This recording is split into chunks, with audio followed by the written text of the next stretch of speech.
ఈరోజు మన వాక్య ధ్యానాంశం కొరకు యూదా పత్రిక 1వ అధ్యాయం 10వ వాక్య భాగాన్ని దయచేసి గ్రంథాలు తెరిచి చదువుదాం. దేవుని మాటలు శ్రద్ధతో ఆలకిద్దాం. యూదా పత్రిక 1వ అధ్యాయం 10వ వాక్య భాగాన్ని చదువుదాం. వీరైతే తాము గ్రహింపని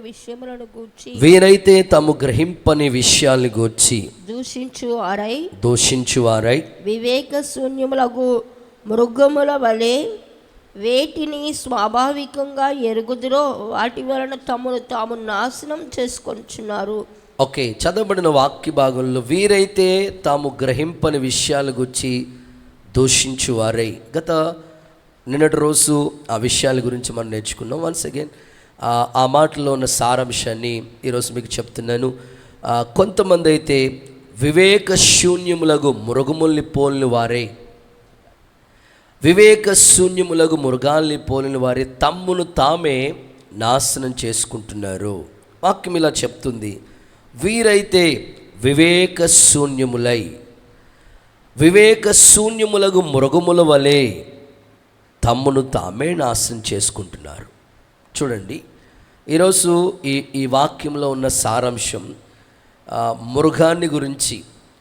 మృగాన్ని పోలిన వారే అనేకులు జీవిస్తూ ఉన్నారు. ఈరోజు నేను మీకు మృగాన్ని గురించి కొన్ని విలువైన మాటలు తెలియచేయటానికి, మనిషి ఎలాగ ప్రవర్తిస్తున్నాడో మృగమే బెటర్ అనిపిస్తూ ఉంది. మృగం కంటే హీనంగా మనిషి జీవిస్తున్న విధానాన్ని గురించి యూదా తన పత్రికలో మాట్లాడుతున్నారు. కొందరేమో గ్రహింపు లేని వారుగా ఉండి తమను తాము నాశనం చేసుకున్నారు. ఈ 10వ వచనంలో అనేకమైన మాటలు ఉన్నాయి, ఒక్కొక్కటి మీకు చెప్తా ఉన్నాను. మరికొందరైతే వివేక శూన్యములకు మృగాల్ని పోలిన వారే తమను తామే నాశనం చేసుకుంటున్నారు. ఈరోజు మన ప్రసంగాంశం మృగము. మనిషి మృగాన్ని పోలి జీవిస్తూ ఉన్నాడు. వాస్తవంగా మనం ఆలోచిస్తే మనిషికి మృగానికి చాలా తేడా ఉంది. కానీ ఇప్పుడు ఆ తేడా ఏమీ లేకుండా మృగము లాగా ప్రవర్తిస్తున్నాడు మనిషి. వాస్తవంగా మనం మాట్లాడుకుందాం. మనిషికి మనసు ఉంది, మృగానికి ఏం మనసు లేదు. మనిషికి మనస్సాక్షి ఉంది, మృగానికి ఏం మనస్సాక్షి లేదు. మనిషికి మంచి ఏదో చెడు ఏదో ఆలోచించే ఆలోచన శక్తి ఉంది, మృగానికి అవేమీ లేవు. మనిషికి నిర్ణయాలు తీసుకునే మనసు ఉంది, మృగానికి అవేమీ లేవు. మనిషికి ఒక ప్లాన్స్ ఉంటాయి, ఒక ప్రణాళిక ఉంటుంది, ఇలా ఉండాలి, ఫ్యూచర్ ఇలా ఉండాలి, ఆ భవిష్యత్తులో ఇలా ఉండాలి, నా కుటుంబం ఇలా ఉండాలి, నా పిల్లలు ఇలా ఉండాలని మనిషి మంచి ప్లానింగ్ వేసుకుంటాడు. మృగానికి అదేమి ఉండదు. ఈ విధంగా మనం ఆలోచిస్తూ ఉంటుంటే మనిషికి మృగానికి చాలా వ్యత్యాసం ఉంది వాస్తవంగా చెప్పుకోవాలంటే. కానీ ప్రస్తుతం పరిస్థితులు ఎలా మారిపోయినవి, ప్రస్తుతం మనుషులు ఎలా మారిపోయారంటే మృగం కంటే హీనంగా ప్రవర్తిస్తున్నారు. మృగానికంటే దారుణంగానే వాళ్ళ వ్యక్తిత్వం వైఖరి కనపడుతుంది. మనిషికి మృగానికి ఏమీ తేడా లేదు అన్నట్లుగా బిహేవ్ చేస్తూ ఉన్నారు. వాళ్ళు మనుషులు అర్థం కావట్లేదు, రాక్షసులు అర్థం కావట్లేదు, పశువు అర్థం కావట్లేదు, మృగమో మనకు తెలియట్లేదు. అలాగ ప్రవర్తిస్తున్న వాళ్ళు అనేకులు, కఠినంగా జీవిస్తున్న వాళ్ళు ఎందరో కనపడుతున్నారు. నేను ఇలా ఆలోచించాను, దేవుడు మనిషిని తన పోలిక చొప్పున తన స్వరూపమందు నేల మంటితో ఒక నరుని నిర్మించి వారిని ఆస్కారంలో జీవవాయువు ఊదినప్పుడు నరుడు జీవాత్మగా మార్చబడ్డాడు, జీవాత్మగా మారాడు. ఇప్పుడు దేవుడు తన పోలికతో చేయబడ్డాడు మనిషి దేవుని పోలికలో చేయబడ్డాడు. ఇప్పుడు దేవుని పోలికలో చేయబడిన మనిషి దేవునిలాగా జీవించాలి, దేవుని లాంటి మనస్తత్వం రావాలి మనిషిలోకి. ప్రభువు ఇలా అంటారు, నేను సాత్వికుడు దీన మనసు గలవాడిని అంటారు ప్రభు. దేవునిలో ఉన్న సాత్వికం మనిషిలోకి రావాలి. దేవునిలో ఉన్న మంచితనం, నా మంచితనమంతా నీ ఎదుట కనపరుస్తానంటాడు దేవుడు. దేవునిలో ఉన్న మంచి మానవ యొక్క ఆ స్వభావం మనిషిలోకి రావాలి. మంచితనం అవి కనుమరుగైపోయింది మనిషిలో. దేవుని పోలిక లాంటి సాత్వికము మనిషిలో లేదు. మనిషి దేవుని పోలికతో చేయబడిన మనిషి దేవుని లాంటి లక్షణాలు కలిగిన వాడిగా ఉండవలసిన మనిషి. కనీసం మనిషి దేవునిలాగా ప్రవర్తించకపోయినా మనిషి మనిషిలాగా బ్రతికినా బాగుండేది. అలా కూడా బ్రతకట్లేదు మనిషి. ఎలా అయిపోయాడంటే ఇప్పుడు దేవుని పోలికలో చేయబడిన మనిషి, దేవుని లాంటి స్వారూప్యం, దేవుని లాంటి సాత్వికం రావాల్సిన మనిషికి పశువులాగా ప్రవర్తిస్తూ ఉన్నాడు.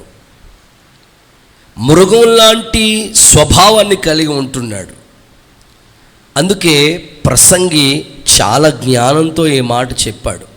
మీరు చూడండి, నేను చెప్తున్న మాటలు వాస్తవమో కాదో మీరు అర్థం చేసుకోవడానికి ఈ రిఫరెన్స్ మీకు ఎవిడెన్స్గా, ఇదంతా వ్యాఖ్యానమే.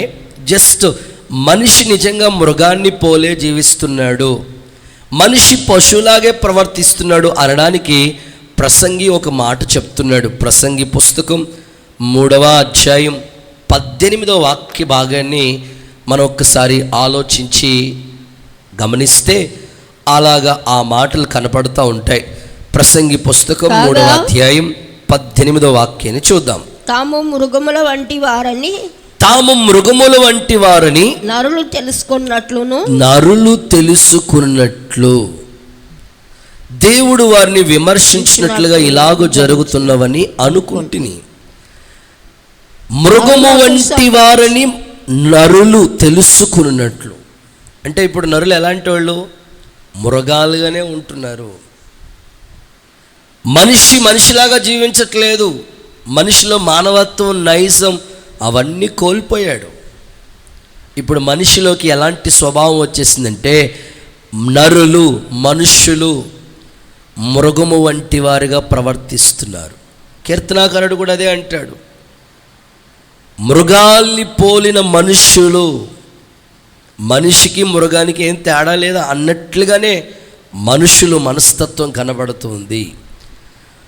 యూదా ఈ మాట రాయటం యొక్క సారాంశం, అంత్య దినాల్లో ప్రభు రాకడ కొరకు మనం సంఘం సిద్ధపడాలి. చివరి దినాల్లో మనుషులు క్రూరత్వంతో, మూర్ఖత్వంతో మనుషులు మొత్తం మృగంలాగే జీవిస్తూ ఉన్నారు. అందుకని సంఘం చాలా జ్ఞానం కలిగి, ప్రత్యేకంగా దేవుని బిడ్డలు లోకంలో ఇలాంటి సంఘటనలు జరుగుతున్నప్పుడు మన ఆత్మీయ జీవితంలో ఏమాత్రం మృగం లాంటి స్వభావం మనలోకి రాకుండా, మనుషులుగా దేవుని పోలికతో మనం చేయబడ్డాం కనుక దేవుని లాంటి సాత్వికం కలిగిన వారిగానే మన జీవితాలు కేంద్రీకరించబడాలి. కానీ పొరపాటున మృగం లాంటి స్వభావాలు మనలోకి రాకూడదు.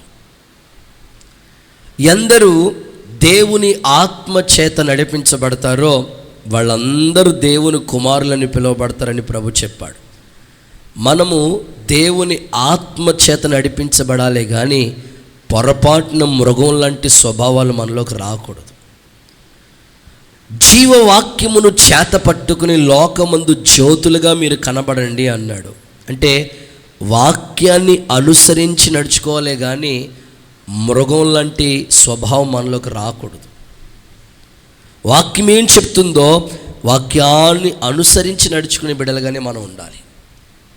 ఇంకా చెప్పుకోవాలంటే ఆత్మీయ తల్లిదండ్రులు, దైవజనులు మనకిచ్చే సలహాలు చక్కగా పాటిస్తూ వాక్యపు వెలుగులో మన జీవితాలు కట్టుకుంటే మరింత శ్రేష్టమైన కృపను దేవుడు మనకిస్తాడు.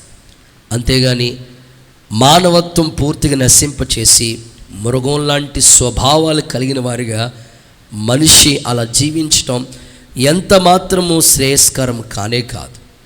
కొన్ని సందర్భాలు మీకు చెప్తాను, అర్థం చేసుకోవటానికి అవగాహన కొరకే ఈ మాటలు మీకు ప్రకటిస్తూ ఉన్నాను. ఒక ఆయన బయలుదేరి వెళుతూ ఉన్నాడు.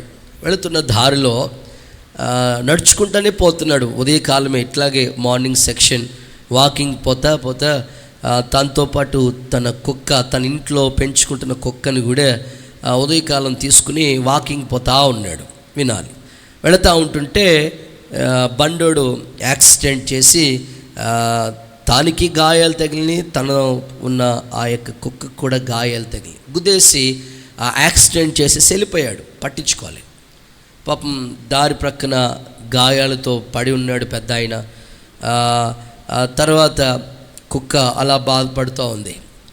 దారిలో ఈయనకిలాగా వేరే ఆయన వాకింగ్కి వెళ్తూ ఉన్నాడు.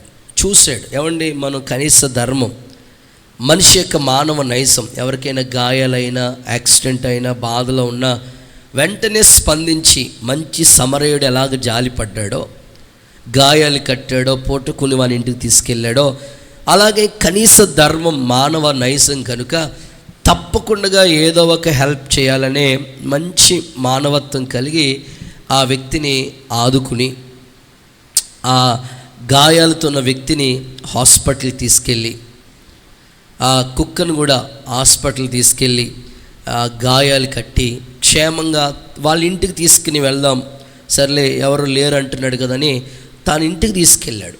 భార్య గుమ్మంలోనే కూర్చుంది. ఎవరి మనిషి అని అడిగింది. ఎవరో కాదు, నేను వెళుతున్నాను, రోజు ఉదయకాలం వాకింగ్కి వెళ్తాను.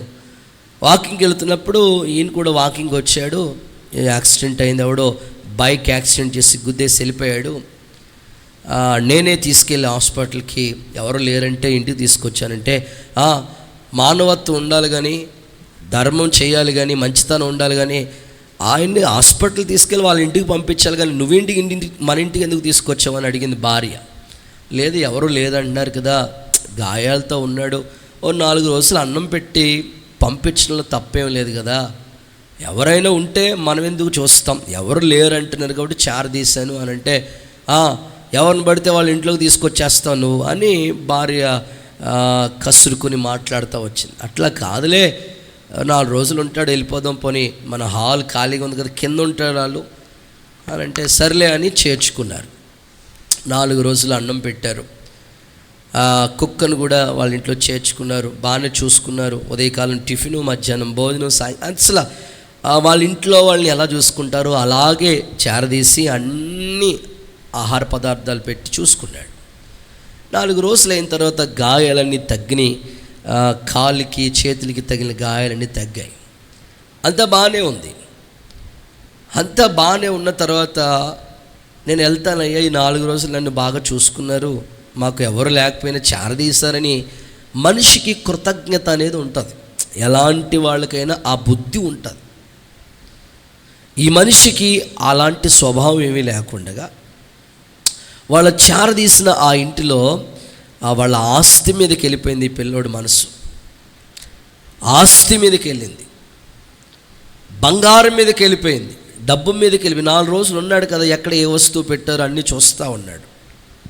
ఎక్కడ ఏమున్నాయో, బీరువా తాళాలు ఎక్కడున్నాయో, ఇంటి వస్తువులు ఎక్కడున్నాయో, డబ్బు ఎక్కడ ఉందో, బంగారం ఎక్కడ ఉందో అన్నీ గమనిస్తూ ఉన్నాడు. అరే, మనల్ని గాయాలతో ఉన్నప్పుడు ఎవరు చేరదీసుకోకపోతే ఈ పెద్ద ఆయనే కదా చేరదీసి ఇంటికి తీసుకొచ్చాడు, ఈయన నాకు తండ్రి లాంటి వాడు, ఈయన్ని ఆదుకోవాలి, ఈయన రుణం ఎలాగైనా తీర్చుకోవాలి అని అనుకోవాలి. కానీ ఆ ఆస్తి మీదకి వెళ్ళి ఎక్కడ డబ్బులు ఉన్నాయో వెతకటం ప్రారంభించాడు. వెంటనే భార్య గమనించింది, చూసి ఇలాంటి వాళ్ళందరినీ తీసుకొచ్చి నువ్వు ఇంట్లో చేరదీసావు, చూసావు, ఇప్పుడు మన ఆస్తికే తీసుకుని పోదామని, బంగారం పట్టుకుని పోదామని రెడీ చేస్తూ ఉన్నాడు. ఆ కుక్కకి వెంటనే బౌ బౌ, అర్ధరాత్రి సమయంలో మాట, కుక్క బౌ బౌ అని మరుగుతూ ఉంది. వెంటనే ఆవిడకి మెలికొచ్చి చూస్తే వాడు ఎదుగుతూ ఉన్నాడు. ఈ కుక్కకున్న బుద్ధి కూడా వీడికి లేదు. నిజంగా ఈ కుక్కే బెటరు, చేరదీసి అన్నం పెడితే చివరికి మన ఇంటి ఆస్తి డాక్యుమెంట్స్ డబ్బే పట్టుకెళ్ళటానికి ఇష్టపడుతున్నాడు ఈ మనిషి. నిజంగా ఇలాంటి వాళ్ళని చేరదీయకూడదు నువ్వు అని ఆ కుక్కుకున్న జ్ఞానం కూడా వీడికి లేదని భార్య భర్తకి చెప్తా వచ్చింది. నేను ఎందుకు ఈ సందర్భం మీకు జ్ఞాపకం చేస్తున్నానంటే, చాలామంది ఈ రోజుల్లో అన్నం పెట్టిన వాళ్ళని మర్చిపోతూ ఉన్నారు, చేరదీసిన వాళ్ళని మర్చిపోతూ ఉన్నారు, ఆదుకున్న వాళ్ళని మర్చిపోతూ ఉన్నారు, ఆదరించిన వాళ్ళని మర్చిపోతూ ఉన్నారు. ఇక చివరికి వాళ్ళకే కీడు తలపెట్టే మూర్ఖ స్వభావం, మృగం కంటే దారుణంగా ప్రవర్తిస్తున్నారు. అవసరమైతే వాళ్ళని హత్య చేసి చంపేసి డబ్బు పట్టుకుని పోవటానికి ఇష్టపడుతున్నారు. అలాంటి మానవుల యొక్క స్వభావం మృగంలాగా మారిపోతూ ఉన్నారు. అందుకే యోధా ఈ మాటలు తెలియచేస్తున్నాడు. అంత్య దినాల్లో మనం ఉన్నాం. సంఘం ఎప్పుడు కూడా మృగంలాగా ప్రవర్తించకూడదు. విశ్వాసులు ఎప్పుడు కూడా మృగంలా ఉండకూడదు. దేవుని బిడ్డలు ఎప్పుడు కూడా దేవుని పోలే నడుచుకోవాలి, కానీ దేవుని కుమారులు అన్నట్లుగానే ఆత్మచేత నడిపించబడాలి, కానీ వాక్యానుసారంగా ప్రవర్తించాలి, కానీ పొరపాటున మృగం లాంటి స్వభావం మనలోకి రాకూడదు. ఈరోజు నా ప్రశ్న, యోధా వివేక శూన్యములకు మృగముల్ని పోలిన వారే తమ్మును తామే నాశనం చేసుకుంటున్నారు. కొంతమంది మృగానికి ఉండే స్వభావం ఏంటో ముచ్చటగా 3 మాటలు చెప్తాను. ఈరోజు దేవుని బిడ్డల ఈ విషయాన్ని గమనించి మృగంలాగా ప్రవర్తించకుండా మనిషిలాగా బ్రతకటానికి ఇష్టపడండి. మృగానికి ఉండే స్వభావం ఏమిటో ముచ్చటగా 3 మాటలు శ్రద్ధగా చెప్పడానికి ఇష్టపడతా ఉన్నా. ఓకే, చదవండి. నెంబర్ 1, ఆదికాండ గ్రంథం 37వ అధ్యాయం 20వ వాక్యాన్ని చదువుదాం. మృగానికి ఉండే స్వభావం ఏంటో మనకు అక్కడ కనపడతా ఉంది. ఆదికాండ గ్రంథం 37వ అధ్యాయం 20వ వచన భాగాన్ని చదువుదాం. వీడిని చంపి ఇక్కడనున్న ఒక గుంటలో పారవేసి దుష్ట మృగము వీడిని తినివేసిందని చెప్దాం. అప్పుడు వీని వీడు కన్న కలలు ఏమవుతాయో చూద్దాం రండని ఒకడితో ఒకడు మాట్లాడుకున్నారు. చాలు. 37:20 ప్రకారంగా మొదటి మాట, మృగానికి ఉండే స్వభావం ఏంటి? చాలు. మృగానికి ఉండే స్వభావం ఏంటి అంటే దుష్టత్వము, దుష్ట మృగము అన్నాడు. అక్కడ వాళ్ళ అన్నదమ్ములు మాట్లాడుకుంటూ యోసేపు స్టోరీ. ఇక్కడ వీడు కన్న కలలు ఏమైపోతాయో వీడిని గోతులో పడేసి చంపి, అడవిలో ఉన్న దుష్టముఖము వీడిని చంపేసిందని పట్టుకుని వెళ్ళి, వీడి షర్ట్ పట్టుకెళ్ళి, వీడి క్లాత్ పట్టుకుని వెళ్ళి, వీడి వస్త్రాలను పట్టుకుని వెళ్ళి చూపిద్దామని అన్నోళ్ళు ప్లాన్ చేసుకున్నారు. సందర్భాలు మనం చూస్తే, లేఖన సత్యాన్ని మనం గమనిస్తే ఇక్కడ రాయబడిన మాట యొక్క సారాంశం, మృగానుకున్న స్వభావం ఏంటయ్యా అంటే మొదటి మాట దుష్టత్వము, దుష్ట మృగము అన్నాడు. నిజమే, ఈరోజున మనుషులు మృగాల్లాగా ప్రవర్తిస్తూ ఉన్నారు. దుష్టత్వం వాళ్ళలో క్రియ చేస్తూ ఉంది. ఏమండి, ఒక తండ్రి బిడ్డలే కదండి వాళ్ళు, ఒక ఇంటోళ్ళే కదండి, ఒక కుటుంబ సభ్యులే కదా, అన్నదమ్ములే కదా, రక్త సంబంధమే కదా వాళ్ళకి. సరే, అన్నదమ్ముల మధ్యలో ఇంత దారుణంగా ప్రవర్తించే పరిస్థితి ఎందుకు వచ్చింది? ఈ రోజుల్లో మనిషి మృగంలా ప్రవర్తిస్తున్నాడు. అన్నని లేదు, తమ్ముడని లేదు, కుటుంబ సభ్యులని లేదు, తల్లని లేదు, అక్కని లేదు, చెల్లెని లేదు, దుష్టత్వం ప్రవర్తిస్తూ ఉన్నాడు మనిషి. యోసేపుని పట్టుకుని గుంట్లో పడవేసి దుష్టమృగం చంపేసిందని చెప్దామని వాళ్ళు ప్లాన్ వేసుకున్నారు. ఈరోజు నిజంగా దేవుని సాక్షిగా దైవ లేఖనం మనకి చెప్తా ఉన్న మాటలు ఏమిటంటే, నిజంగా మృగం దుష్టత్వం కలిగి ఉంటుంది.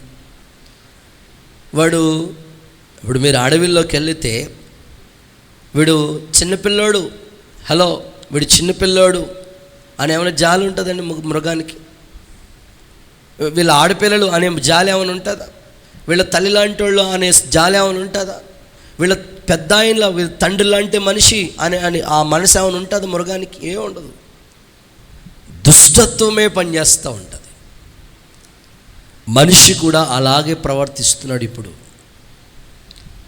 ప్రస్తుత కాలం ఎలా ఉందంటే అలాంటి ట్రెండ్ ఇప్పుడు నడుస్తూ ఉంది. వెళుతున్న దారిలో సడన్గా కరెంటు పోయిందంట. వాళ్ళు ఉన్న ఇంట్లో కరెంటు పోతే ఆ దారిలో ఎవరో వెళతా ఉంటే పాపం వాళ్ళకి ఏం తెలియదు. దారిలో వెళతా ఉంటుంటే, ఏమండి కరెంటు ఎలగట్లేదు, బల్బు అందరింట్లో కరెంటు ఉంది, మాకే ఎలగట్లేదు, ఫీజు కొట్టేసి ఉన్నట్టు అనమాట. దారిలో వెళతా ఉన్నవాళ్ళు మంచి మనస్తత్వంతో వాళ్ళు చార తీసుకుని, ఏమంటే ఒకసారి వచ్చి చూడండి అని చెప్పారు. వాడు చూసి అలా చూస్తూ ఉన్నప్పుడు వాడి కన్నంతా కూడా వాళ్ళ ఇంట్లో వస్తువుల మీద, బంగారం మీద పడ్డది. ఫీజు పోయినట్టుందండి, నేను ఇప్పుడే తీసుకొస్తానని చూశాడు. ఈ లోపల పాపం టీ పెట్టిస్తానండి అని అన్నారు వాళ్ళు. లోపలికి వెళ్ళి టీ పెడతా ఉన్నప్పుడు ఇంకా అక్కడ కన్నులు ఎదుట పెట్టుకున్నారన్నమాట. వాళ్ళు ఆ పెట్టి మీద పెట్టుకున్నారు బంగారం. అంతే, జాగ్రత్తగా తీసుకుని వెళ్ళిపోయి ఇంకా వస్తానన్నాడు ఫీజు పెట్టుకుని. ఇంకెక్కడ వస్తాడు, రావట్లా. అరగంట అయిపోయింది, గంట అయిపోయింది, సెంటర్కి వెళ్ళి వస్తానన్నాడు, ఇంకా రావట్లేదు. మనిషి నిజంగానే మనిషి యొక్క స్వభావం మృగంలా మారిపోతున్నాడు. అది మంది కాదు అన్నప్పుడు ఆ వస్తువు మీదకి మన మనసు వెళ్ళకూడదు. కానీ మనిషి ఇంత దుష్టత్వం ప్రవర్తిస్తూ ఉన్నాడు, ఇంత దారుణంగా ప్రవర్తిస్తూ ఉన్నాడు. లేఖనాల్లో మీరు చూడండి కావాలంటే. ఇప్పుడు వాస్తవంగా మాట్లాడుకుందాం. లేఖనాల్లో 1 యోహాను పత్రిక 3వ అధ్యాయం 12వ వాక్యం చూడండి. అక్కడ మనకి ఒక చక్కని మాట కనిపిస్తుంది. యోహాను సువార్త 1 పత్రిక 3వ అధ్యాయం 12వ వాక్యం చూస్తే అక్కడ ఇలా రాయబడి ఉంది, మనము కయ్యను వంటి వారమై ఉండరాదు. వాడు దుష్టిని సంబంధి అయి తన సహోదరుని చంపెను. వాడు అతన్ని ఎందుకు చంపాడు? తన క్రియలు చెడ్డవియు తన సహోదరుని క్రియలు నీతి గలవాడు ఎందుకది కదా. చూడండి అక్కడ దుష్టిని సంబంధి అయి. సో నిజంగా మనిషి తన సొంత తమ్ముడే కదా. తమ్ముడు లేదు, అన్న లేదు, అక్క లేదు, ఎవ్వరు లేరు. మనిషిలో ఆ స్వభావం పనిచేస్తూ ఉంది. ప్రసంగం అదే చెప్పాడు, నరులు మృగాన్ని పోలి ఉన్నారు అని. ఈ స్వభావం మనిషిలోకి వచ్చేసింది. అందుకే సంఘం చాలా జాగ్రత్త పడుతూ ఉండాలి. ఒక విశ్వాసిగా నీ జీవితంలో ఎప్పటికీ ఎన్నటికీ కూడా ఇలాంటి దుష్ట స్వభావాలు నీలో పనిచేయకూడదు. దేవుని బిడవే కావచ్చు, యేసు రక్తంతో కడగబడిన వాడివే కావచ్చు, సంఘ సభ్యులవే కావచ్చు, కానీ నీలోనికి ఈ దుష్ట స్వభావం రాకుండా నీ అంతటి నువ్వే జాగ్రత్త తీసుకోవాలి. వస్తుంది నీలోకి. సొంత తమ్ముణ్ణే చంపడానికి వెనకడుగు వేయలేదు కయీన్. దుష్టిని సంబంధిగా ప్రవర్తించాడు అతడు.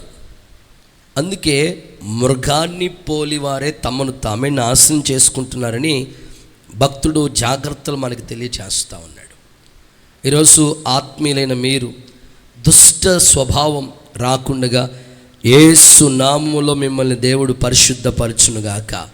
ఆయన రక్తంతో కడిగి సంపూర్ణ సిద్ధి కలుగు చేసి ప్రభువులో స్థిరపరచాలని ఒక దైవజనుడిగా నేను కోరుకుంటున్నాను.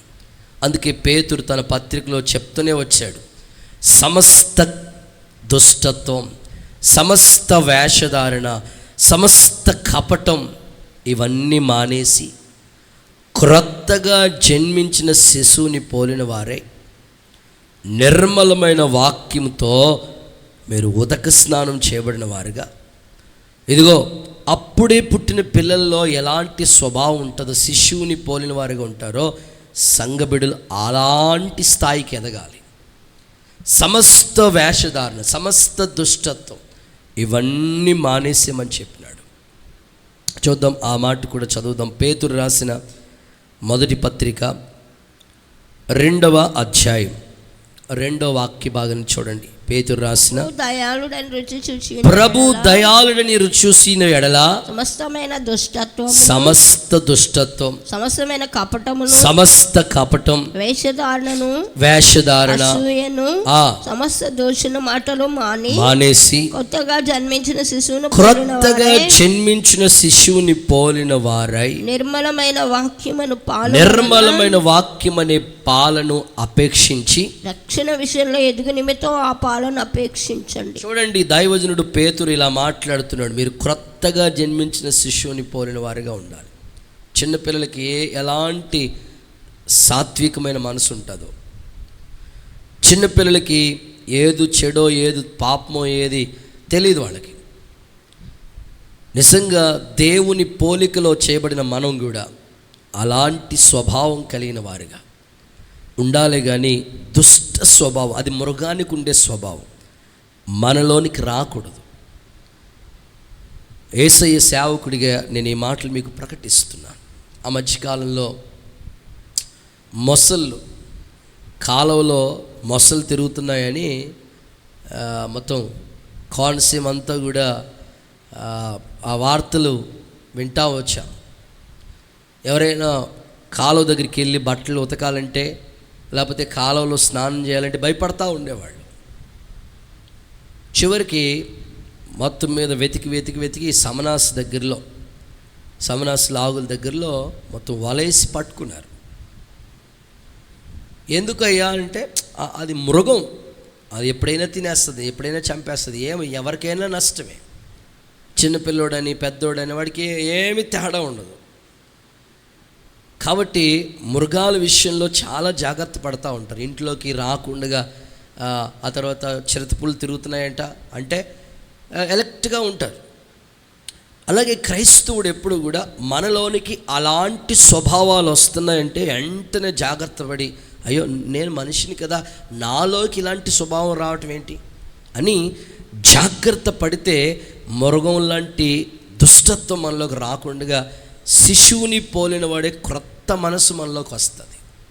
అంతేగాని పగ, ద్వేషం, ఈర్ష్య వీటన్నిటితో నింపబడి మనిషి దుష్టుని యొక్క స్వభావం కలిగిన వాడిగా ప్రవర్తించటం అది ఏమాత్రం మంచిది కాదు. సో మీకు అర్థం అవడం కోసం ఒక చిన్న సందర్భం చెప్తాను. చేతుల పైకెత్తి ఒకసారి అందరూ హల్లెలూయా అని చెప్తారా?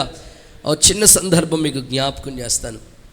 ఆయనకి వివాహమై దరిదాపుగా 6-7 సంవత్సరాలు అవుతుంది. కుటుంబం, భార్య, పిల్లల్ని చక్కగా నడిపిస్తూ ఉంది. భర్త కూడా కష్టపడతాడు. రాత్రింబగళ్ళు కష్టపడి వచ్చిన పైసా ఏది వృధా కాకుండా తీసుకొచ్చి కుటుంబాన్ని పోషిస్తూ ఉంటాడు, పిల్లల్ని చూసుకుంటాడు, అంతా బాగానే ఉంది. అత్తోరింటికి వచ్చేసాడేమో, అత్తోరింటి దగ్గరే ఉంటున్నాడు, అన్నీ బాగానే ఉంటున్నాయి. ఈయన పనికి వెళ్ళిన తర్వాత భార్య ఇంటి దగ్గరే కూర్చుని ఖాళీగా ఉండి, ఇప్పుడు అంతా బాగా ఇన్నాళ్ళ టీవీకి ప్రజలు అతుక్కుని పోయేవారు, ఇప్పుడు సెల్ ఫోన్కి బాగా అతుక్కుని పోతూ ఉన్నారు. గమ్ ఎలాగ అతుక్కుపోతుందో అలాగా సెల్ ఫోన్ దగ్గర బాగా అతుక్కుంటున్నారు జనాలు. ఇంకా అందులోకి వెళితే, లోపలికి వెళితే బయటికి రాలేనట్లుగా ఉంటున్నారు. పొయ్యి మీద ఏం పెట్టారో, అసలు పిల్లలకి టిఫిన్ రెడీ చేశారు లేదో, క్యారేజ్ రెడీ, ఇవేమీ లేవు, ఫోన్తోనే చాటింగ్ చేసుకుంటున్న స్థితికి వచ్చేసారు మనిషి. ఇప్పుడు ఈమె బాగా ఫోన్కి బాగా అలవాటైపోయి అట్లాగా ప్రవర్తిస్తూ ఉంది. వ్యర్థంగా ఎవరెవరితో ఫోన్ కాల్ మాట్లాడుతూ ఉంది. ఓ రోజు పని నుంచి వచ్చినప్పుడు కూడా వేరే పరపురుషుడితో వీడియో కాల్ చేసి మాట్లాడుతూ ఉంది.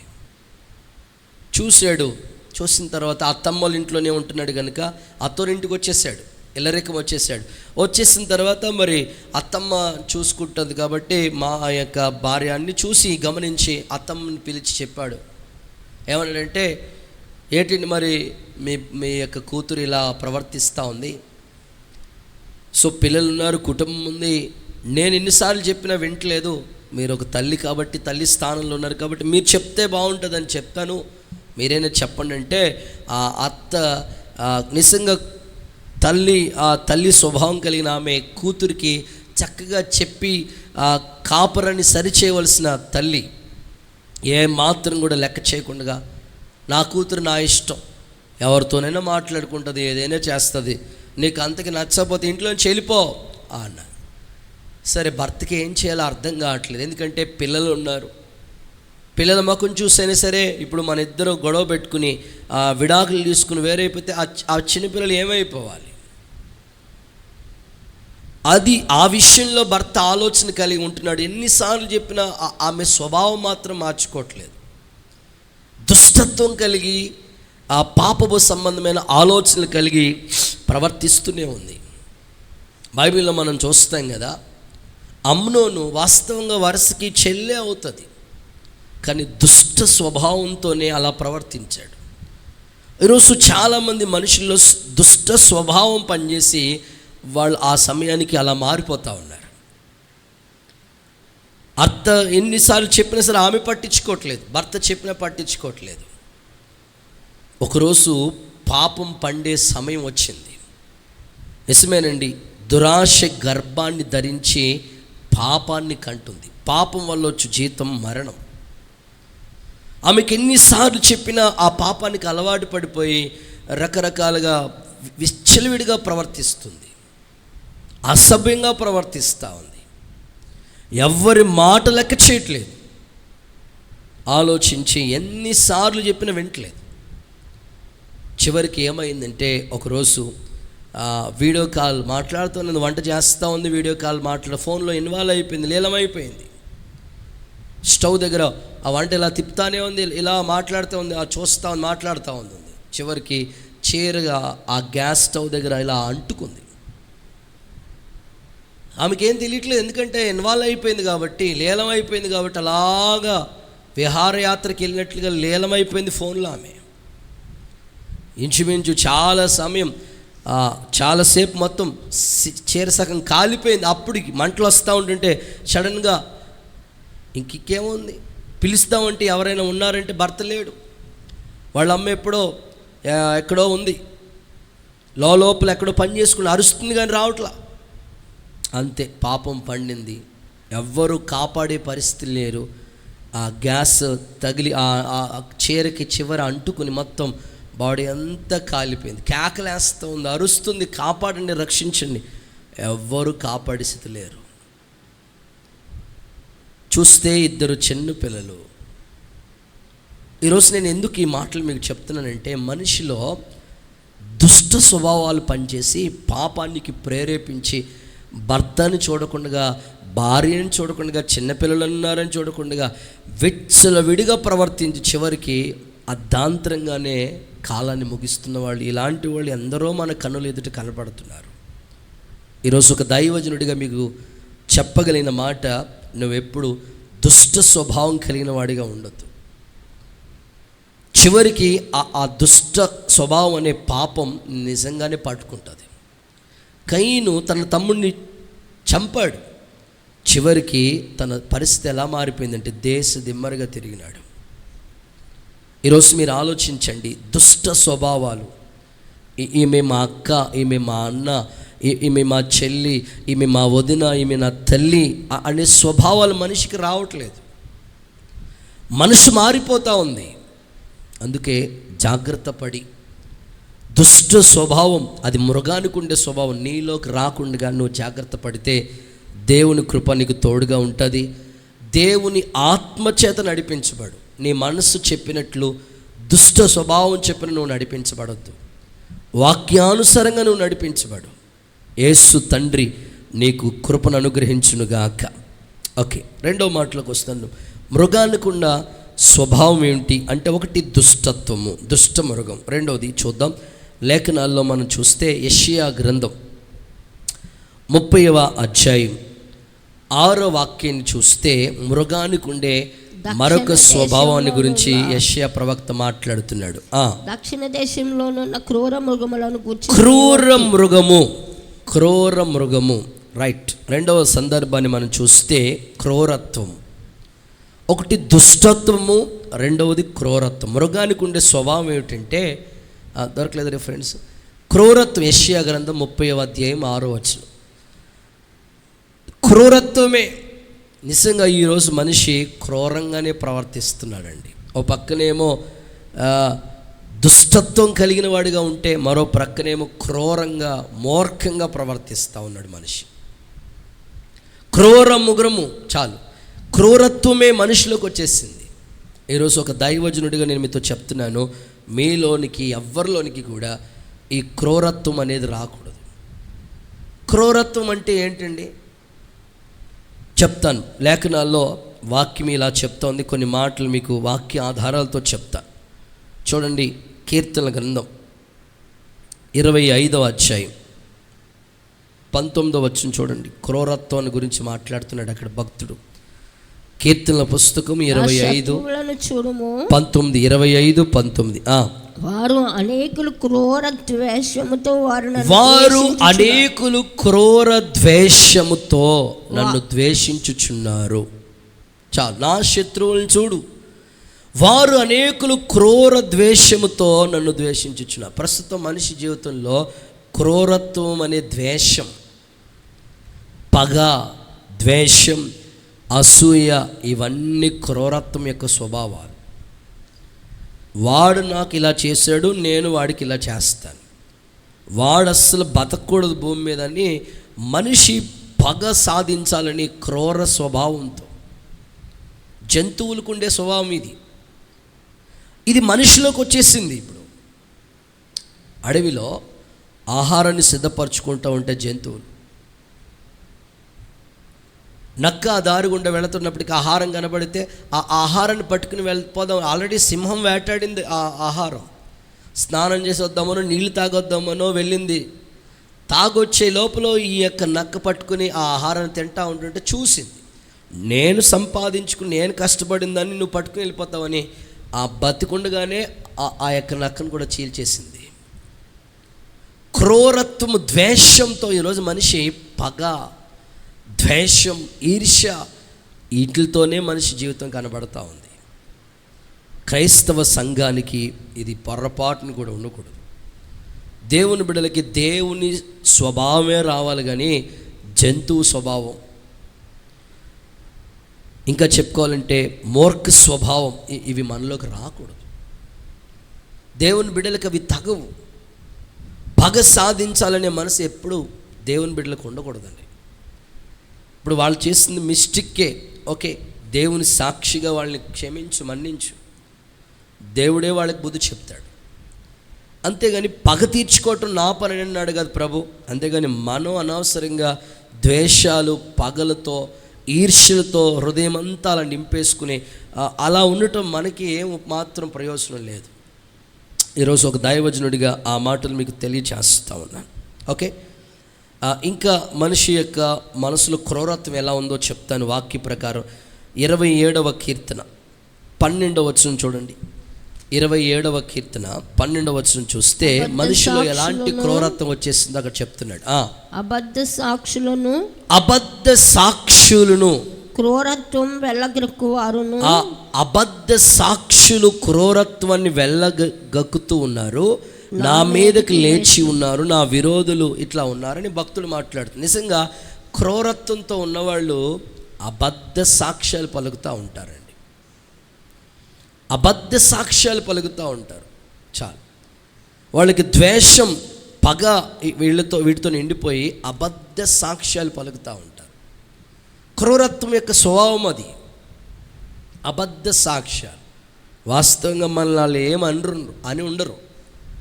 వెంటనే ఏం చేస్తారు తెలుసా? అన్నా నేను మిమ్మల్ని అలా అన్నారన్నా అక్క, మిమ్మల్ని అలా అన్నారన్నా అక్క, లేదు పలానా వాళ్ళు మమ్మల్ని అలా అన్నారు అని ఉండరు.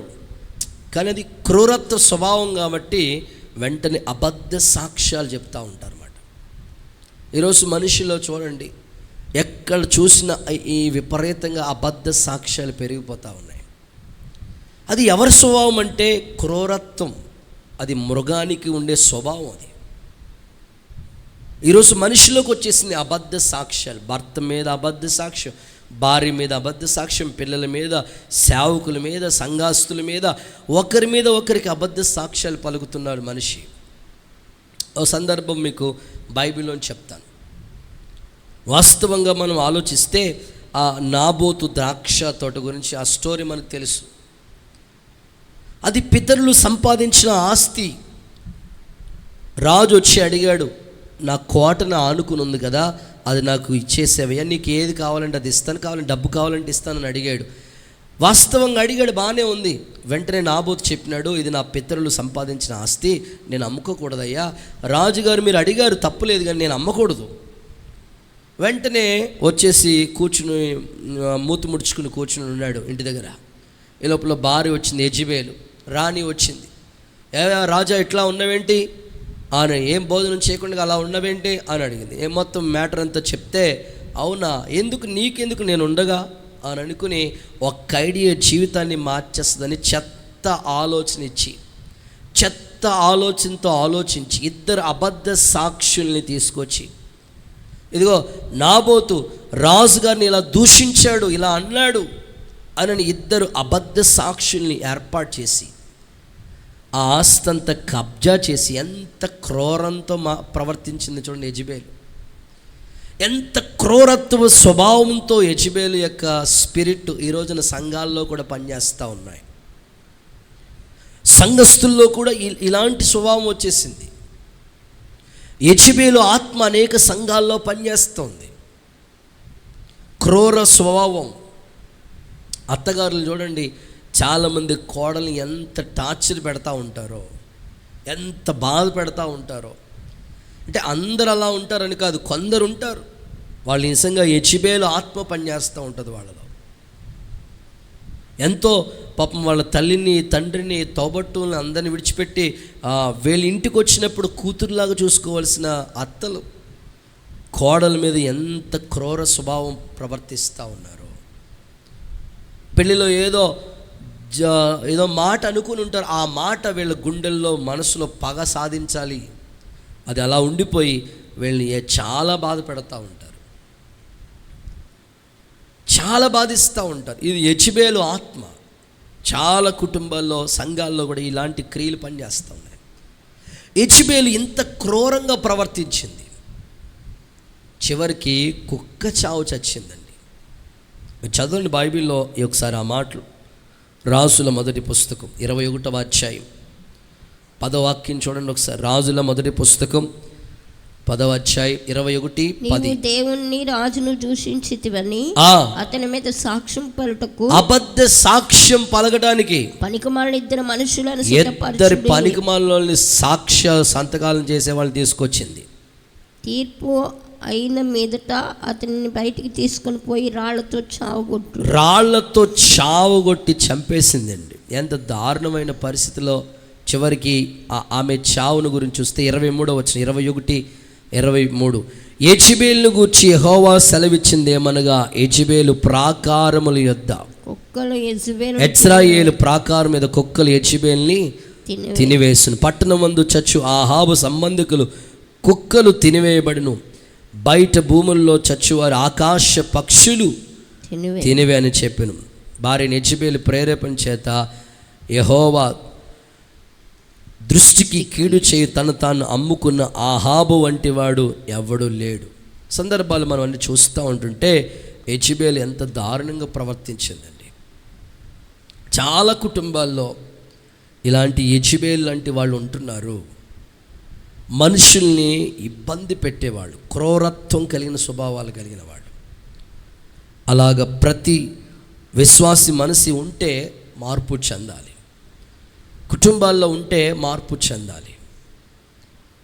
లేఖనాల్లో ఇంకా మనం ఆత్మీయంగా ఆలోచిస్తే గొర్రె చర్మాన్ని కప్పుకున్న తోడేళ్ళు వంటి స్వభావం కలిగిన వాళ్ళు ఉన్నారండి.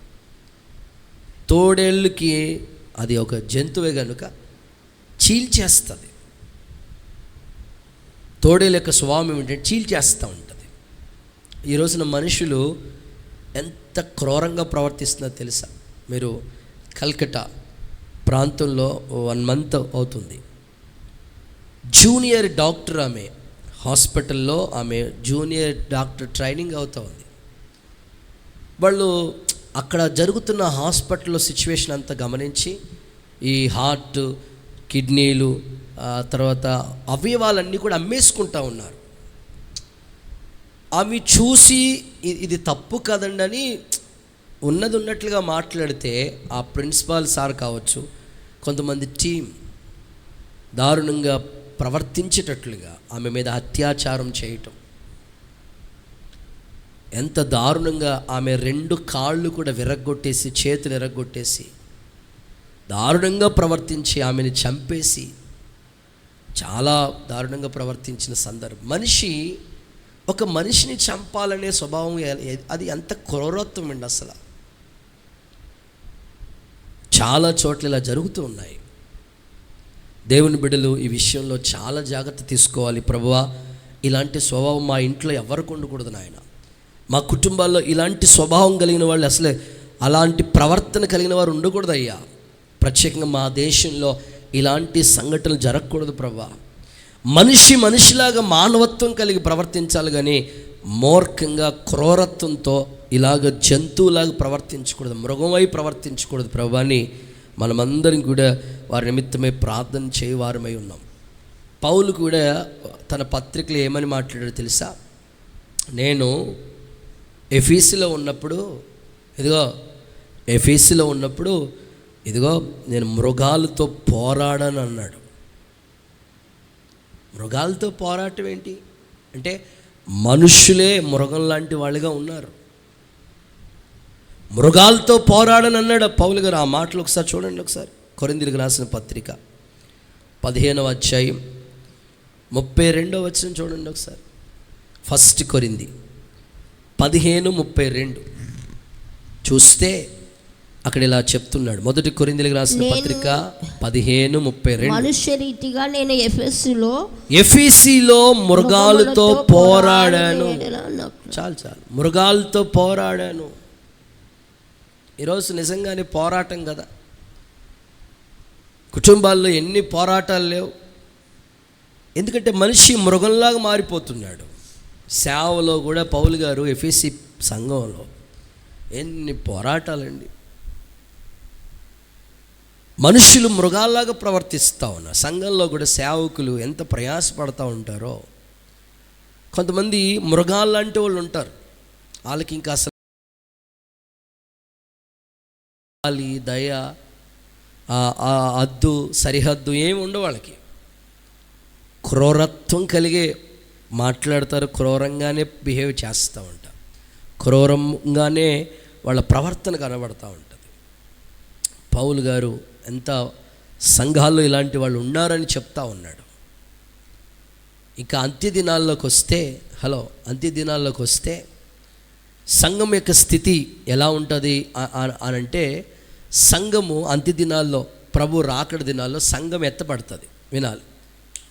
సంఘం ఎత్తబడిన తర్వాత క్రూర మృగం సముద్రంలోంచి ఒక క్రూర మృగం పైకి వస్తుంది. సంఘం అప్పటికి ఎత్తబడిపోతుంది. ఎత్తబడిన తర్వాత సముద్రంలోంచి ఒక క్రూర మృగం వస్తుంది. వాడే అంత్యక్రీస్తు, అబద్ధ ప్రవక్త. క్రూరముఖం వస్తుంది, సముద్రం నుంచి అలా పైకి వస్తుంది. అప్పుడు ఈ భూమి మీద విడవబడిన వాళ్ళకి ఎంత భయంకరమైన శ్రమలు ఉంటాయంటే అన్ని భయంకరమైన శ్రమలు ఉంటాయి. చూడండి వాక్య లేఖనాల్లో ప్రకటన గ్రంథం 13వ అధ్యాయం 1వ వచనం చూడండి ఒకసారి. ప్రకటన గ్రంథం 7 తలలు గల ఒక ప్రకటన గ్రంథం 13:1 మరియు 10 కమ్ములు 7 తలలు కలిగిన ఒక క్రూర మృగం సముద్రంలోంచి పైకి రావటం చూశాను. చదవండి. దాని కొమ్ముల మీద 10 కిరీటములను, దాని తలల మీద దేవదూషణకరమైన పేర్లును ఉండెను. ఓకే. నేను చూసిన ఆ మృగం చిరుతపులిని పోలి ఉండెను. ఓకే. దాని పాదములు ఎలుగుబంటి పాదముల వంటివి. చూడండి, ఈ సందర్భం అంతా చూస్తే సముద్రంలోంచి ఒక క్రూర మృగం పుట్టుకుని వస్తుంది. ఆవిడే అంత్యక్రీస్తు. చక్కగా ఈరోజు ప్రభు మనకి తెలియచేస్తున్న ఈ మాటలు, దైవజనుడిగా నేను ఒక మాట తెలియచేస్తూ ఉన్నాను. ఈరోజు మీరు గ్రహించి గుర్తించి దేవుని సన్నిధిలో ఆనందింపచేసేటట్లుగా మీ ఆత్మీయ జీవితాలు చక్కగా అంటుకట్టబడినట్లుగా ఉండాలి. పరిశుద్ధాత్ముడు ఆ కార్యములు చేయటానికి సమర్థుడే అని నేను జ్ఞాపకం చేస్తూ ఉన్నాను. ఎట్టి పరిస్థితిలో దేవుని సన్నిధిలో మీరు ఈ మాటలు వింటుంటుండగా క్రూరమృగం లాంటి స్వభావాలు ఎవరిలోకి రాకూడదు. అది సాతానుగాడి యొక్క స్వభావం కనుక ఎవరిలోనికి యెజబెలు ఆత్మ పనిచేయకూడదు. సంఘంలో విశ్వాసుల ఎడల, సేవకుని ఎడల, తోటి సహోదరుల ఎడల మనం ప్రవర్తించవలసిన రీతి సాత్వికమే. దేవుని లాంటి మనసే కానీ క్రూరత్వం లాంటి మనస్సు పొరపాటును కూడా ఉండకూడదని దైవజనుడిగా నేను తెలియజేస్తాను. ఇక చివరి మాట, ఆఖరి మాట, మృగానికి ఉండే స్వభావాన్ని గురించి మీకు తెలియజేస్తాను. పేతురు రాసిన 2వ పత్రిక 2వ అధ్యాయం 12వ వాక్య భాగాన్ని చూస్తే మనిషి ఎలాగ మృగంలా ప్రవర్తిస్తున్నాడో చెప్తున్నారు ఇక్కడ. వారైతే పట్టబడి చంపబడుటకే స్వభావ సిద్ధంగా పుట్టిన, పేతురు రాసిన 2వ పత్రిక 2:12, వివేక శూన్యములగు మృగముల వలె ఉండి తమకు తెలియని విషయాల గురించి దూషించుచు తమ దుష్ప్రవర్తనకు ప్రతిఫలముగా హానిని అనుభవించుచు తాము చేయి నాశనంతోనే తామే నాశనం అయిపోతూ ఉన్నారు. చూడండి, ఇక్కడ మాట్లాడుతూ ఏమన్నాడంటే వివేక శూన్యములగు మృగములు అన్నాడు. సో మూడవది, వివేకము లేని మృగాలు. వివేక శూన్యం అంటే జీరో, వివేకం ఏమీ లేదు. ఇప్పుడు మనుషులకి ఏది చెయ్యాలో ఏది చేయకూడదు, ఏది మాట్లాడాలో ఏది మాట్లాడకూడదు, ఏది తాగాలో ఏది తాగకూడదు, అర్థమవుతుందా? ఇప్పుడు అక్కడ మంచినీళ్ళు ఉంటాయి, ఆ ప్రక్కనే విషం బాటిల్ ఉంటుంది. మనిషి అయితే విషం తాగడు కదా, మంచినీళ్ళే తాగుతాడు. ఏది తాగాలో ఏది తాగకూడదో వివేచన జ్ఞానం ఉంటుంది. ఏది తినాలో ఏది తినకూడదో ఈ రోజుల్లో చూస్తే ఆ వివేకం అనేది శూన్యమైపోయింది. కారణం ఏంటంటే మనిషి మృగంలా ప్రవర్తిస్తున్నాడు. ఈ రోజులు చూడండి, మనిషే జరదాకిల్లు తింటా ఉన్నాడు, వ్యర్థమైనవన్నీ నమిలి మనిషే సిగరెట్ తాగుతున్నాడు. వివేకం ఉందా? ఆ సిగరెట్ పెట్టి మీద రాసుంది ఇది ఆరోగ్యానికి హానికరమని, అయినా వివేకం లేకుండా మనిషి ప్రవర్తిస్తూ ఉన్నాడు, అవివేకంతో ప్రవర్తిస్తున్నాడు. వివేక శూన్యము అంటే జీరో, ఏ మాత్రం కూడా వివేకం లేదా మృగానికి. వీళ్ళని చంపకూడదు, వీళ్ళని చంపాలి అని ఏం ఉండదు అసలు. ఆ మృగమే కాబట్టి దానికి అసలు వివేకమే ఉండదు. మనిషి కూడా అలా ప్రవర్తిస్తున్నాడు. మనిషిలోని కూడా ఈ స్వభావం వచ్చేసింది. ఇది భ్రాంతి కదా, తాగకూడదు, ఇది ఆరోగ్యానికి హానికరం, లోపల అవయవాలు లివర్లన్నీ పాడైపోతే త్రాగుడు మానేయాలి, అస్సలు వివేకం లేదు మనిషికి. అలా ప్రవర్తిస్తూ ఉన్నాడు. మొన్న మధ్యకాలంలో ఎవరు చెప్తే విన్నాను, కుటుంబాల్లో ప్రస్తుతం మనిషి పడుతున్న ఆ స్థితి చూస్తూ ఉంటుంటే, ఒక ఇంట్లో ఒక తాగుబోతోడు ఉంటే ఆ ఇంటోళ్ళ యొక్క పరిస్థితి ఎంత దారుణంగా ఉంటుందో. మొన్న సెప్టెంబర్ 1 నుంచి 10వ తారీఖు వరకు మ్యాక్సిమం రోజు వర్షాలు కురుస్తున్నాయి కదండి. 10 రోజుల నుంచి ఏకదాటిగా వర్షం కురుస్తూనే వచ్చింది. ఈ 2 రోజుల నుంచి ఎండలు కాస్తుంటాడు. ఒక ఆయన ఫుల్గా తాగేసి, భార్య ఉంది, పిల్లలు ఉన్నారు, కుటుంబం ఉంది, ఫుల్గా తాగేసి తాగిన మైకులు ఏం చేస్తున్నాడో తనకే తెలియట్లేదు. చివరికి వర్షం కురుస్తూ ఉంది, తాగేసో పక్కన పడిపోయి ఉంటే వాళ్ళ భార్య వెళ్ళి వాళ్ళ పిల్లలు తీసుకొద్దామని ప్రయత్నం చేస్తుంటే రమ్మన్నా రావట్లేదంట. గొడి కట్టుకుని వెళ్తే గొడిగిని తన్నేస్తాడంట, పిల్లలు వెళ్తుంటే పిల్లల్ని తన్నేస్తున్నాడట. ఇంచుమించు 1 గంట సేపు ఆ వర్షంలో వాళ్ళు ఎంత ఇబ్బంది పడ్డారో. లోపలికి రా అంటే రావట్లేదు. రోజు డబ్బులు ఇస్తారా ఇవ్వరా అని రోజు ఇంటోళ్ళని బాధ పెడుతున్న పరిస్థితులు. ఈరోజున చాలా కుటుంబాల్లో ఇలాంటి త్రాగుబోతు భర్తలను బట్టి భార్యలు ఎంత వేధించబడుతున్నారు, పిల్లలు ఎంత బాధపడుతున్నారు. నేనంటే నిజంగా నీకు వివేకం ఉంటే ఆ త్రాగుడు మానేస్తావు. అది నిన్ను పూర్తిగా నీలో ఉన్న లోపల అవయవాలన్నీ కూడా తినేసేటట్లుగా చేస్తున్నాయి. దానివల్ల ఉపయోగం ఏమీ లేదు. నేనంటే నువ్వు పొద్దున్న నుంచి సాయంకాలం దాకా కష్టపడతావు. కొంతమంది అడుగుతూ ఉంటారు, ఏమండి పాస్టర్ గారు నా డబ్బులు నా ఇష్టం అండి, నేను తాగుతాను, మీకేంటండి? నాకేం కాదు, నీకే నష్టం అంతా. నువ్వు నష్టపోకూడదనే చెప్తున్నా. నువ్వు ఆ సంపాదించిన సంపాదన, ఆ రూపాయి ఏది కూడా వ్యర్థం కాకుండా అవసరమైతే ఆ డబ్బులు తీసుకొచ్చి ఇంట్లో కూరగాయలో, ఇంట్లో మంచి ఆహారం తీసుకొచ్చి నువ్వు తిని నీ పిల్లలకు పెడితే ఎంత బాగుంటుంది. త్రాగుడు ద్వారా ఎంతోమంది జీవితాల్లో ఎంతో నష్టం, అంతా అమ్మేసుకున్నారు, అంతా పోగొట్టేసుకున్నారు. ఈరోజు ఒక దైవజనుడిగా నేను మీకు తెలియచేస్తున్నాను, వివేకం లేని మనిషిలాగా మీరు ప్రవర్తించకండి. ఏది తాకూడదు. కొంతమందికి నిజంగా ఏమాత్రం కొంచెం కూడా వివేకం ఉండదు. చూడండి, వాక్యంలో ఈ మాటలు చదివిస్తాను. సామెతల గ్రంథం 14వ అధ్యాయం 15వ వచనం చూడండి. సామెతల గ్రంథం 14వ అధ్యాయం 15వ వచనం చూస్తే, అక్కడ ఇలా రాయబడి ఉంది, లేనివాడు ప్రతి మాట నమ్మును. వివేకము లేనివాడు ప్రతి మాట నమ్మేస్తాడు. వివేకి అయిన వాడు తన నడతలను బాగుగా కనిపెట్టును. చూడండి 14వ అధ్యాయం 15వ వచనంలో సామెతల గ్రంథంలో చూస్తే వివేకం లేనివాడు, జ్ఞానం లేనివాడు ప్రతి మాట నమ్మేస్తాడు. వివేకి అయిన వాడు తన నడతలు బాగుగా కనిపెడతా ఉంటాడు. చాలు. వివేకి అయినవాడు తన నడతలు బాగుగా కనిపెడతా ఉంటాడు. నడతలన్నీ కనిపెడతా ఉంటాడు, బాగుగా చక్కగా కనిపెడతా ఉంటాడు. జ్ఞానం లేనివాడు ప్రతి మాట నమ్మేస్తూ ఉంటాడు. చాలామందికి జ్ఞానం లేకుండానే, వివేకం లేకుండానే, వివేక శూన్యములై అసలు ఏం చేయాలి ఏం చేయకూడదు అసలు కనీసం కొంచెం కూడా అవగాహన లేకుండా. ఆ మధ్యకాలంలో ఓ తల్లి ఏడుస్తూ ఉంది. నేను హౌస్ విజిటింగ్కి వెళ్తే, ఏమ్మా ఏడుస్తున్నావు ఏంటమ్మా అంటే, కొత్తగా వస్తున్నారు వాళ్ళు, ఆ పక్కింటి వాళ్ళు తీసుకెళ్ళారు, అయ్యగారు వీళ్ళు కొత్తగా ప్రభులోకి వచ్చారండి అని.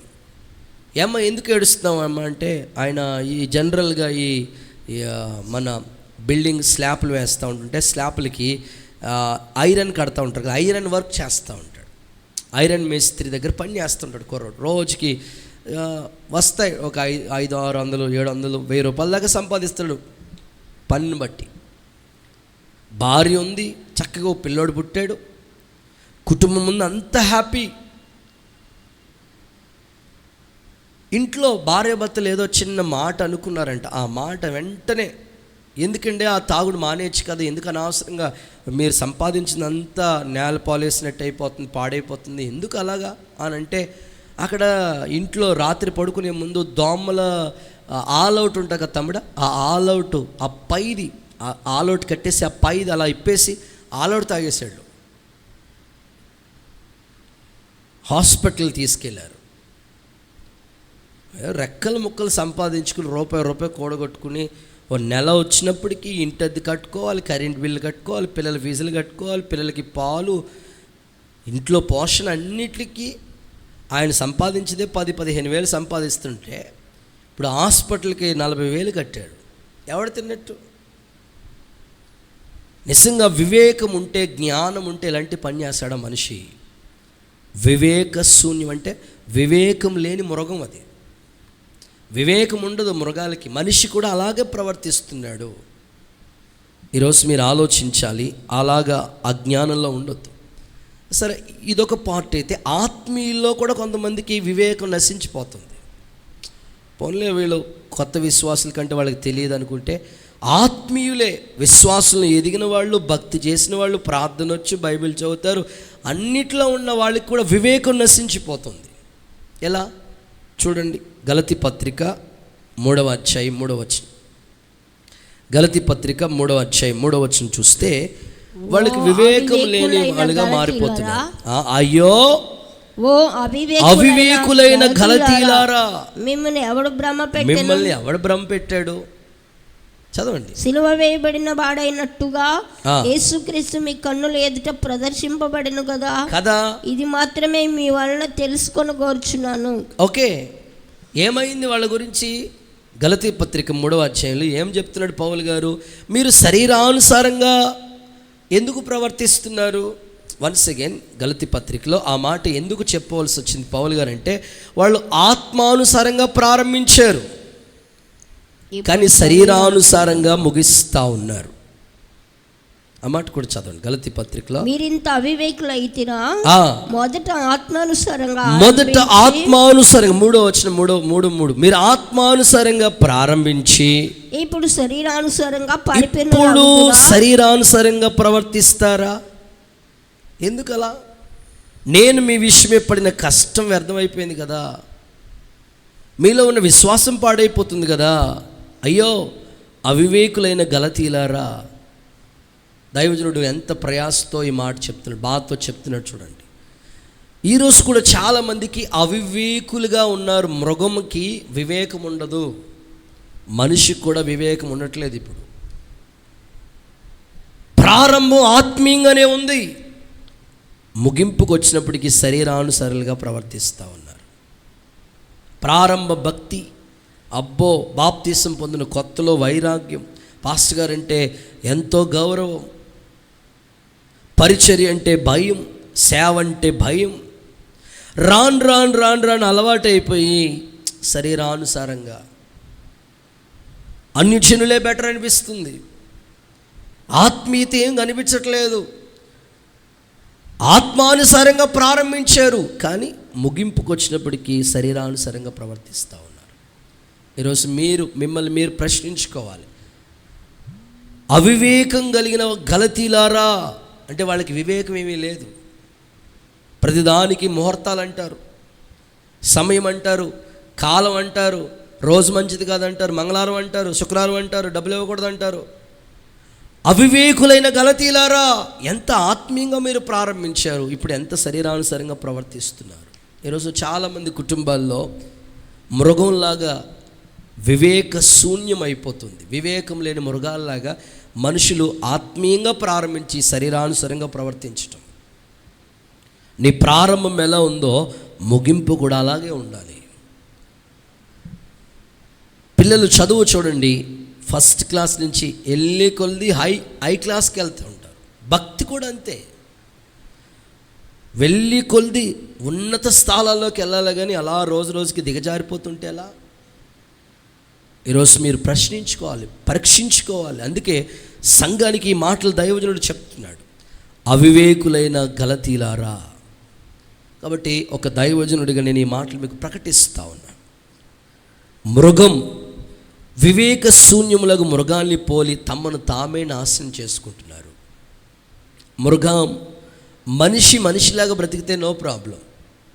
దేవుని స్వభావం కలిగి ఉండి నడుచుకుని ఆత్మానుసారంగా వాక్యానుసారంగా నడుచుకుంటే అద్భుతంగా ఎత్తబడే గుంపులో ఉంటాడు. లేదు, మృగంలాగా ప్రవర్తించే స్వభావంగా ఉంటే, ఇదిగో మృగానికి ఉండే స్వభావాలు ఏంటో ముచ్చటగా 3 మాటలు మీకు చెప్పాను. ఒకటి, దుష్టత్వము. దుష్ట స్వభావం ఉంటుంది మృగానికి. నీవు కయ్యను లాంటి దుష్ట స్వభావం, అమ్నోను లాంటి దుష్ట స్వభావం నీలోకి రాకుండా జాగ్రత్త పడు. 2, మృగము ఇదిగో క్రూరత్వం కలిగి ఉంటుంది. క్రూర మృగం క్రూరత్వంతోనే ఉంటుంది. పగ, ద్వేషం, అబద్ధ సాక్ష్యాలు చెప్పి ఈ అనుభవాలని ద్వేషంతో ఉన్న వాళ్ళకే వస్తాయి. యెజబెల్ లాంటి వాడు. అలాగ సంఘం ఉండకూడదు. చివరిగా వివేక శూన్యములు అంటే వివేకము లేని మృగాలు. శూన్యం అంటే జీరో, ఏమీ లేదు, కొంచెం కూడా వివేకం లేదు.